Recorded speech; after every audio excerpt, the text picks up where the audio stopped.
После смерти мамы Аня все равно продолжала отправлять ей сообщения. «Мам, я получила 5. Сегодня был сильный дождь. Мне тебя не хватает». Телефон давно был отключен, но девочка не могла остановиться.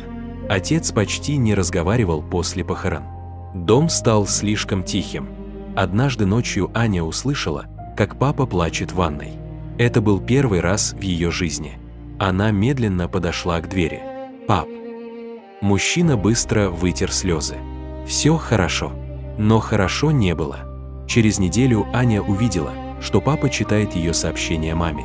Каждое. Он сидел ночью на кухне и плакал, перечитывая их снова и снова. «Я просто не знаю, как жить без нее», – тихо сказал он. Аня молча обняла отца. Впервые после смерти мамы они плакали вместе.